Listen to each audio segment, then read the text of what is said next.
शीर्षक दूरी। आखिर किससे भाग रही थी वो लड़की? लेखक भावना सक्सेना।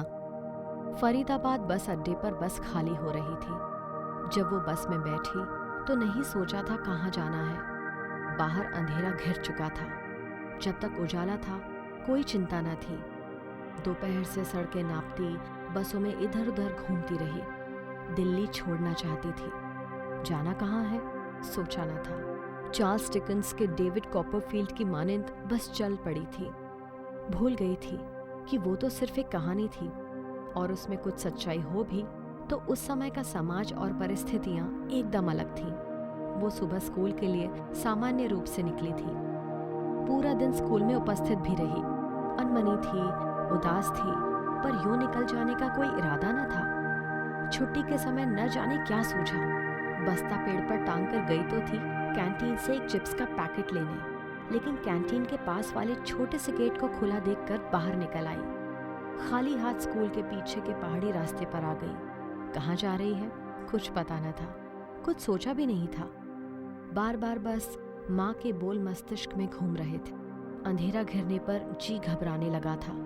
अब कदम वापस मोड़ भी नहीं सकती थी। माँ का रौद्र रूप बार बार सामने आ जाता था।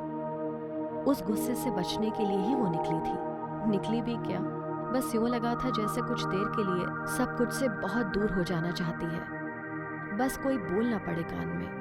पर अब कहाँ जाए? उसे किसी सराय का पता न था। जो पैसे थे उनसे उसने बस की टिकट ली थी। अंधेरे में बस से उतरने की हिम्मत न हुई। चुपचाप बैठी रही। कुछ ऐसे नीचे सरक गई कि आगे पीछे से खड़े होकर देखने पर भी किसी को दिखाई न दे। सोचा था ड्राइवर बस खड़ी करके चला जाएगा और वो रात भर बस में सुरक्षित रह सकेगी। बाहर हवा में खुनक थी, अंदर पेट में कुलबुलाहट थी। प्यास से होंठ सूख रहे थे, पर वो चुपचाप बैठी रही। नानी मामी की बहुत याद आ रही थी। घर से कोई भी कहीं जाता पूरी सब्जी बांधकर पानी के साथ देती थी, पर वो कहाँ किसी से कहकर आई थी। न घर से आई थी न कहीं जाने को आई थी, बस चली आई थी। किसी के बस में चढ़ने की आहट आई। उसने अपनी आंखें कसकर खींच ली, पर चाप बहुत करीब आई और फिर रुक गई। उसकी सांस भी लगभग रुक गई। न आंखें खोलते बन रहा था न बंद रखी जा रही थी। जीव विज्ञान में जहाँ हृदय का स्थान बताया था वहां बहुत भारी लग रहा था। गले में कुछ आकर फंस गया था। वो एक पल था जैसे एक सदी, अनंत सा लगा था। कौन हो तुम? आंखें खोलो। कंडक्टर सामने खड़ा था। मैं तो यूं ही देखने चढ़ गया था कि किसी का सामान वगैरह तो नहीं छूट गया। तुम उतरी क्यों नहीं? जानती नहीं ये बस आगे नहीं जाएगी। उसके चेहरे का असमंजस, भय वो एक ही पल में पड़ गया था। कहाँ जाओगी? उस समय उसके मुंह से अटकते हुए निकला, जी मैं सुबह दूसरी बस से चली जाऊंगी। मुझे रात में यहीं बैठने दीजिए। जाना कहाँ है? ये तो उसे भी पता नहीं था कि जाना कहाँ है। कुछ जवाब ना पाकर कंडक्टर फिर बोला, घर कहाँ है? ये वो बताना नहीं चाहती थी। डर था वो घर फोन करेगा, और उसके आगे की तो वो कल्पना करके भी घबरा गई थी। बस इतना ही बोली, मैं सुबह चली जाऊंगी। तुम यहाँ बस में नहीं रह सकती। मुझे बस बंद करके घर जाना है। मुझे अंदर ही बंद कर दीजिए प्लीज। अजीब लड़की हो, मैं रात भर यहाँ खड़ा नहीं रह सकता। वो झल्ला उठा था। मेरे साथ चलो। कोई दूसरा रास्ता न था उसके पास, इसलिए ना कोई प्रश्न ना डर, पीछे पीछे चल पड़ी। बस अड्डे तक पहुंचे तो कंडक्टर ने इशारा कर रिक्शा रुकवाया और बोला, बैठो। रिक्शा तेज चलने से ठंडी हवा लगने लगी थी। कुछ हवा कुछ अंधेरा। वो कांप गई। उसकी सिरहन को सहयात्री ने महसूस करते हुए भी अनदेखा किया और फिर एक प्रश्न उसकी ओर उछाल दिया, घर छोड़कर क्यों आई हो? मैं वहां रहना नहीं चाहती। क्यों? कोई मुझे प्यार नहीं करता। मैं वहां अनचाही हूँ, अवांछित हूँ। सुबह कहाँ जाओगी? पता नहीं। कहाँ रहोगी? पता नहीं। कोई तो होगा जो तुम्हें खोजेगा। वे सब खोजेंगे। फिर? परेशान होंगे, और मैं यही चाहती हूँ, क्योंकि वो मुझसे प्यार नहीं करते। तुम सबसे ज्यादा किससे प्यार करती हो? अपनी नानी से। मैं 3 महीने की थी जब मेरी माँ ने मुझे उनके पास छोड़ दिया। वे कहाँ रहती हैं? मथुरा में। तो मथुरा चली जाओ। मेरे पास टिकट के पैसे नहीं हैं। अब वो लगभग रुआंसी हो उठी थी। वो हूँ कहकर चुप हो गया था। हवा को चीरता मोड़ों पर घंटी टुनटुनाता रिक्शा आगे बढ़ता रहा और जब एक संकरी गली में मुड़ा तो वो कसमसा गई थी। आंखें फाड़कर देखना चाहा था घर। घुप अंधेरी रात में लंबी पतली गली के सिवा कुछ न दिखा। कुछ फिल्मों के खौफनाक दृश्यों के नजारे उभर आए थे। देखी तो उसने उमराव जान भी थी। आवाज से उसकी तंद्रा टूटी। बस भैया, इधर ही रोकना, उसने कहा तो रिक्शा रुक गया और उनके उतरते ही अपने पैसे लेकर रिक्शे वाला अंधेरे को चीरता सा उसी में समा गया था। वो वहां से भाग जाना चाहती थी। कंडक्टर ने उसका हाथ पकड़कर एक दरवाजे पर दस्तक दी थी। सांकल खटखटाने की आवाज सारी गली में गूंज गई थी। भीतर से हल्की सी आवाज आई, कौन? दरवाजा खोलो पूनम। और दरवाजा खोलते ही अंदर का प्रकाश क्षीण होकर सड़क पर फैल गया। उस पर नजर पड़ते ही दरवाजा खोलने वाली युवती अचकचा गई थी। एक ओर हटकर उन्हें अंदर तो आने दिया, पर उसका सारा वजूद उसे बाहर धकेल रहा था। दरवाजा एक छोटे से कमरे में खुला था। ठीक सामने एक कॉर्नर पर 2 फूलदान सजे थे। बीच में कुछ मोहक तस्वीरें। एक कोने में एक छोटा सा रैक था जिस पर कुछ डब्बे थे, कुछ कनस्तर, एक स्टोव और कुछ बर्तन, सब करीने से लगे हुए थे। एक और छोटा सा पलंग जिस पर साफ धुली चादर बिछी थी और 2 तकिए थे। चादर पर कोई सिलवट तक न थी। कुल मिलाकर कम आय में सुचारू रूप से चल रही सुघड़ गृहस्थी का आदर्श चित्र था। वो भी ऐसा ही चित्र बनाना चाहती थी। बस अभी तक उस चित्र में वो अकेली थी। अकेली, हाँ, यही तो वो कह रहा था। पूनम, ये लड़की बस अड्डे पर अकेली थी। मैं साथ ले आया, सुबह बस पर बैठा दूंगा। अपनी नानी के घर मथुरा चली जाएगी। युवती की आंखों में शिकायत थी। गर्दन की अकड़ नाराजगी दिखा रही थी। वो भी समझ रहा था और शायद स्थिति को सहज करने की गरज से बोला, अरे आज दोपहर से कुछ खाया नहीं, अब कुछ मिलेगा क्या? पूनम चुपचाप 2 थालियां परोस लाई और पलंग के आगे स्टूल पर रखते हुए बोली, हाथ मुंह धोकर खा लो, ज्यादा कुछ नहीं है, बस तुम्हारे लिए ही रखा था। दोपहर से तो उसने भी कुछ नहीं खाया था, किंतु इस अवांछिता से उसकी भूख बिल्कुल मर गई थी। घर का खाना याद हो आया। सब तो खा पी कर सो गए होंगे। शायद, क्या कोई उसके लिए परेशान भी हो रहा होगा? जैसे तैसे एक रोटी निकलकर उसने कमरे के कोने में बनी मूरी पर हाथ धो लिए और सिमट कर कमरे में पड़ी इकलौती प्लास्टिक की कुर्सी पर बैठ गई। पूनम नाम की उस युवती ने पलंग पर पड़ी चादर को झाड़ा और चादर के साथ शायद नाराजगी को भी। फिर जरा कोमल स्वर में बोली, क्या नाम है तुम्हारा? घर क्यों छोड़ आई? जी, कहकर अचकचा गई। नहीं बताना चाहती? कोई बात नहीं, सो जाओ, बहुत थक गई होगी। शायद वो उसकी आंखों के भाव समझ गई थी। एक ही पलंग दुविधा उत्पन्न कर रहा था। तय हुआ महिलाएं पलंग पर सोएंगी और वो आदमी नीचे दरी बिछाकर। वे दोनों दिन भर के कामों से थके लेटते ही सो गए थे। हल्के खर्राटों की आवाजें कमरे में गूंजने लगी। उसकी आंख में तो नींद थी ही नहीं, बस प्रश्न ही प्रश्न थे। ऐसे प्रश्न जिनका वो उत्तर खोजती रही थी सदा। वो समझ नहीं पाती थी कि माँ उससे इतनी नफरत क्यों करती है। वो जो भी करती है माँ के सामने गलत क्यों हो जाता है। उसने तो सोचा था माँ को आश्चर्यचकित करेगी। दरअसल उसके स्कूल में दौड़ प्रतियोगिता हुई थी और वो प्रथम आई थी। अगले दिन एक जलसे में प्रमाण पत्र और मेडल मिलने वाले थे। बड़ी मुश्किल से ये बात अपने तक रखी थी। सोचा था कि प्रमाण पत्र और मेडल लाकर माँ के हाथों में रखेगी तो माँ बहुत खुश हो जाएगी, उसे सीने से लगा लेगी। लेकिन ऐसा हो न पाया था। माँ की पड़ोस की सहेली नीरा आंटी की बेटी ऋतु उसकी कक्षा में पढ़ती थी। वो भूल गई थी कि उस रोज वीरवार था। हर वीरवार को उनकी कॉलोनी के बाहर वीर बाजार लगता था और माँ नीरा आंटी के साथ वीर बाजार जाया करती थी। शाम को जब माँ नीरा आंटी को बुलाने उनके घर गई तो रितु ने उन्हें सब बता दिया था। माँ तमतमाई हुई वापस आ गई थी और आते ही उसके चेहरे पर एक तमाचा रसीद किया था। अब हमें तुम्हारी बातें बाहर से पता चलेंगी। माँ, मैं कल बताने वाली थी मेडल लाकर। क्यों, आज क्यों नहीं बताया? जाने क्या क्या छिपा कर रखती है, बड़ी हिकारत से माँ ने कहा था। वो अपनी बात तो माँ को समझा न सकी, लेकिन 13 बरस के किशोर मन में एक प्रश्न बार बार उठ रहा था। माँ मेरे प्रथम आने पर खुश क्यों नहीं हुई? क्या सरप्राइज देना कोई बुरी बात है? छोटा रवि तो सांत्वना पुरस्कार लाया था, तब भी माँ ने उसे बहुत प्यार किया था। फिर अगले दिन तो मेडल लाकर भी उससे कुछ नहीं कहा था। और कल तो हद ही हो गई थी। स्कूल में रसायन विज्ञान की कक्षा में छात्र छात्राएं प्रैक्टिकल पूरा नहीं कर सके थे, तो अध्यापिका ने कहा था, अपना अपना लवण संभाल कर रख लेना, कल यही प्रयोग दोबारा दोहराएंगे। सफेद पाउडर की वो पुड़िया बस्ते के आगे की जेब में संभाल कर रख ली थी उसने।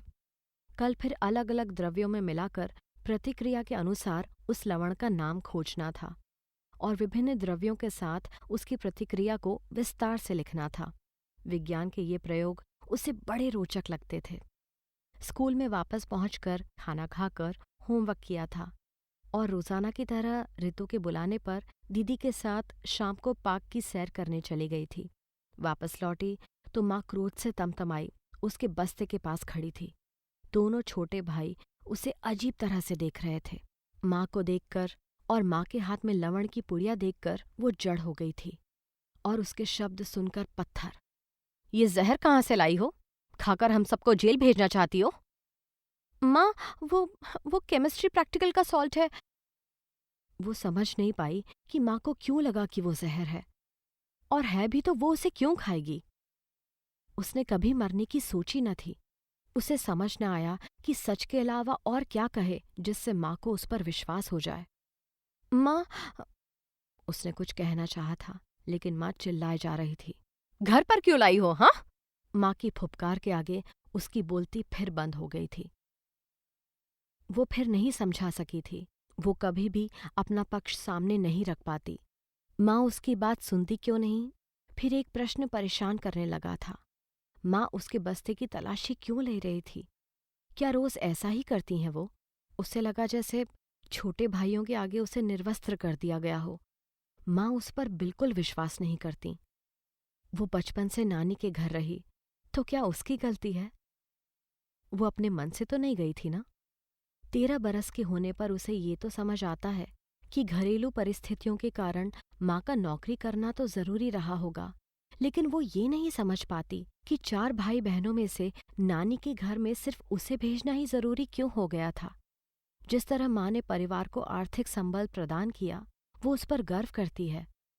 पुराने स्कूल में वो सबको बड़े गर्व से बताती थी कि उसकी माँ एक कामकाजी महिला है, लेकिन सिर्फ उसकी बारी में उसे अलग करना नौकरी की कौन सी जरूरत थी, वो नहीं समझ पाती थी। और यदि उसके लालन पालन का इतना बड़ा प्रश्न था, तो माँ इतनी जल्दी एक और बेबी क्यों लाई थी? और लाई भी थी तो उसे नानी के पास क्यों नहीं छोड़ा?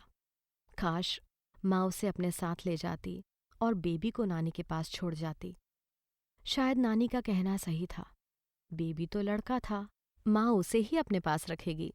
भोला मन नहीं जान पाता था कि लड़का होने में क्या खास बात है। वो चाहती थी कि नानी कहें कि इसे ले जा, अब ये अपना सब काम कर लेती है, बेबी को यहाँ छोड़ दे। पर न नानी ने कहा और न माँ ने सोचा।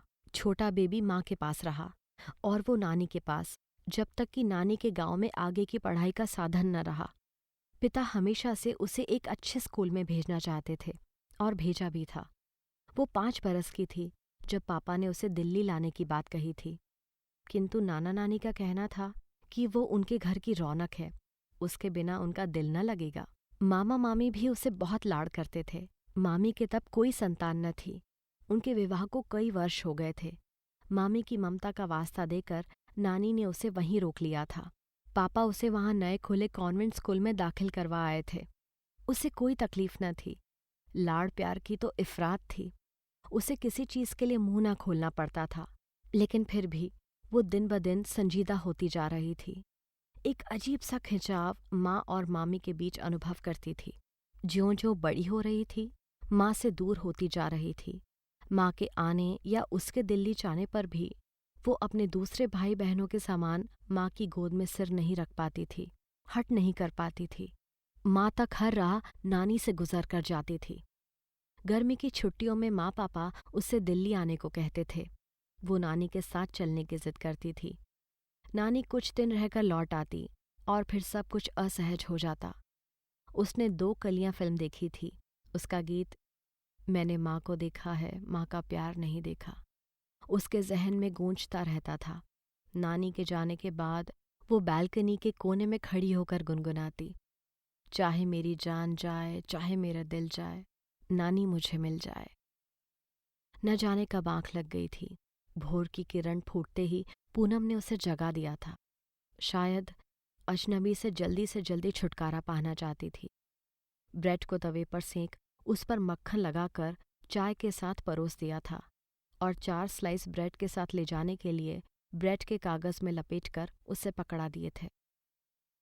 न जाने कब घर पहुंचेगी, रास्ते में खा लेना। पूनम ने एक छोटा सा थैला और पानी की बोतल भी उसके लिए सहेजती थी। उसकी कृतज्ञतापूर्ण दृष्टि नम हो आई थी। अजनबी कितने दयालु हो जाते हैं और अपने कितने निष्ठुर। जागते हुए कस्बे में सड़क बुहारने की आवाज़ों और दिन की तैयारी के छिटपुट संकेतों के बीच एक रिक्शा फिर उन्हें बस अड्डे तक ले आया था। उस अजनबी, जिसका वो अब तक नाम भी नहीं जानती थी, उसने मथुरा की टिकट लेकर उसे बस में बिठा दिया था। कृतज्ञ व नम आंखों से वो उसे देखकर बोली, शुक्रिया। अब क्या मैं आपका नाम जान सकती हूँ? मुस्कान के साथ उत्तर मिला था, भाई ही कह लो। अब आपके पैसे?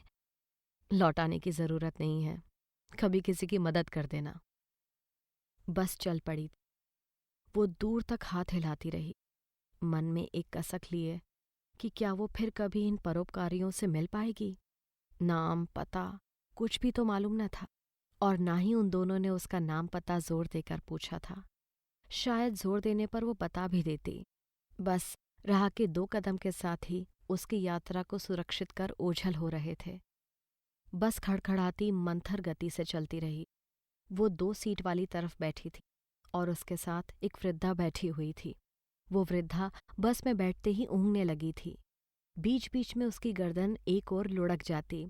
वो अधखुली आंखों से बस का जायजा ले फिर ऊँघने लगती और वो ये राहत पाकर सुकून से बैठी थी कि सहयात्री उससे कोई प्रश्न नहीं कर रहा। स्कूल के कपड़ों में उसका वहां होना ही किसी की उत्सुकता का कारण हो सकता था। वो खिड़की से बाहर देखने लगी थी। किनारे के पेड़ों की कतारें, उनके परे फैले खेत और खेतों के परे पेड़ों को लगातार देखने पर आभास होता था कि जैसे कि उस पार और इस पार के पेड़ों का एक बड़ा घेरा हो जो बार बार घूमकर आगे आ रहा हो। उसे सदा से ये घेरा बहुत आकर्षक लगता था, मानो वही पेड़ फिर घूमकर सड़क किनारे आ जाते हैं। खेतों के इस पार और उस पार पेड़ों की कतारें चलती बस यूं लगती मानो धरती पर वृक्षों का एक घेरा हो जो गोल घूमता जा रहा हो। उसे ये घेरा देखते रहना बहुत अच्छा लगता था। वो जब भी बस में बैठती, बस शहर निकल जाने का बेसब्री से इंतजार करती ताकि उन गोल घूमते पेड़ों में खो सके। पेड़ों और ख्यालों में उलझे अपने ही झंझावातों से थके मस्तिष्क को बस की मंथर गति ने न जाने कब नींद की गोद में सरका दिया। आँख खुली तो बस मथुरा पहुंच चुकी थी। बिना किसी घबराहट के उसने अपने आप को समेटकर बस के नीचे उतारा। एक पुलक भर आई थी मन में कि नानी मामी उसे अचानक आया देखकर क्या कहेंगी। नाराज होंगी या गले से लगा लेंगी, वो सोच ही नहीं पा रही थी। रिक्शे वाले को देने के लिए पैसे नहीं थे उसके पास, पर नाना का नाम ही काफी था। इस शहर में कदम रखने भर से एक यकीन था, शंकर विहार पानी की टंकी के नज़दीक नानी के पास पहुंचते ही सब ठीक हो जाएगा। नाना नानी ने बहुत लाड़ से पाला था उसे।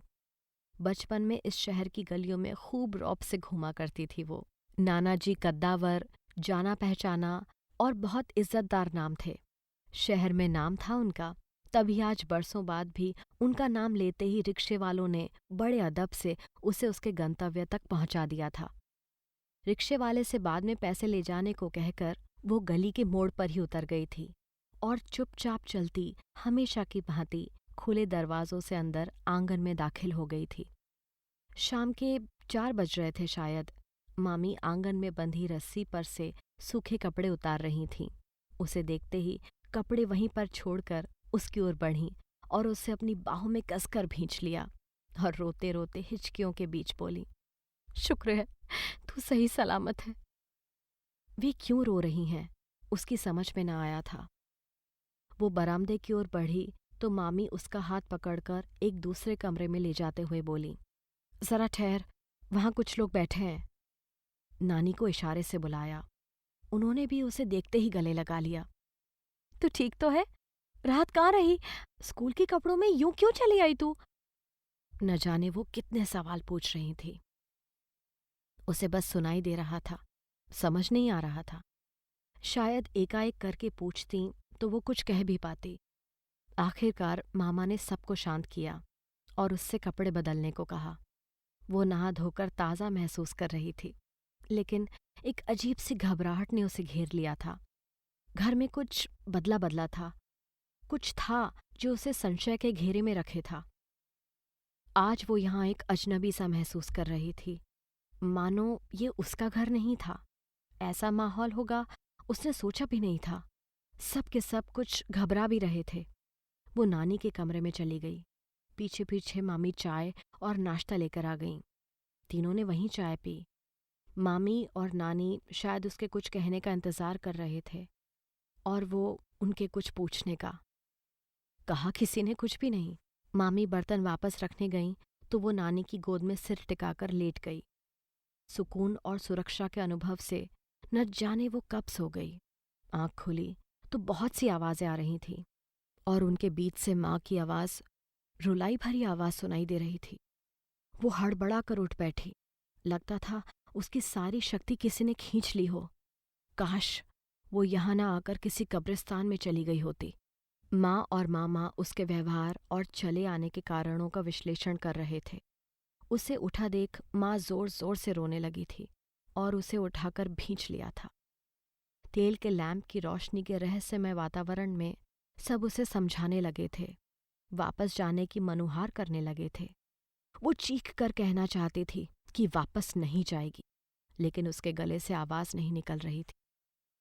कसकर आंखें मींचे वो मन ही मन से मना रही थी कि काश ये सपना हो, काश तेल का लैंप बुझ जाए और वो सब घुप अंधेरे में विलीन हो जाए।